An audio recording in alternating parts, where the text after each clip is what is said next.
Alright, so you want to lose fat and get in shape, but you're lazy. You don't want to spend hours making healthy, high protein, low calorie meals every single day. You just want to eat what you gotta eat and get on with your day. In this video, I'm gonna tell you how you can lose fat while still being lazy.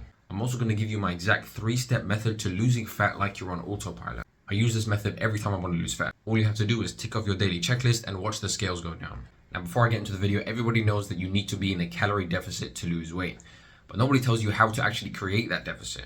Now, the first thing you need to do is pick 3 to 5 meals that you kind of enjoy eating.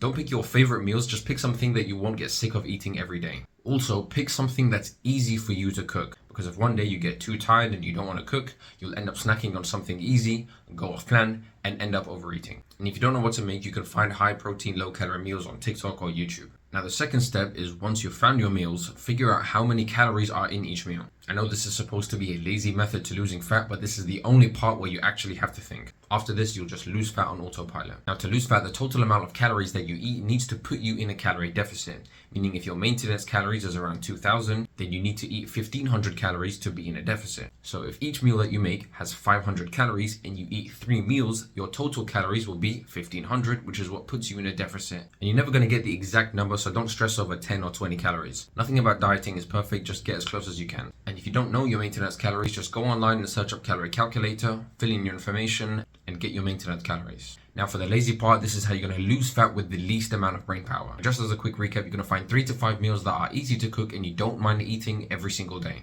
Then you're going to figure out how many calories are in each of those meals and make sure that the total amount of calories puts you in a deficit. So whether you eat 3, 4, or 5 meals a day, the total amount of calories needs to put you in a calorie deficit. Okay, now back to losing fat in the laziest way possible. Cook each of those meals with a big enough portion to eat them for the next 3, 4, or even 5 days if you're really lazy. Then eat those meals every single day until you reach your goal weight. It sounds stupidly simple, but 90% of losing fat is literally just eating in a calorie deficit long enough to lose weight. Eating the same thing every day sounds boring and lame, but so is being out of shape. And a boring diet is good, because if it's boring, then it's easy. You don't have to do cardio and you don't have to eat healthy organic foods, it just helps. Most people fail their diets because they make it way too complicated. They stop eating everything, they go on morning runs, they just do a bunch of random stuff that they've never even done before and they can't stick to it. If you want to lose fat with the least amount of brain power, click the link in my bio and apply for coaching. And check out my page for more lazy fitness videos.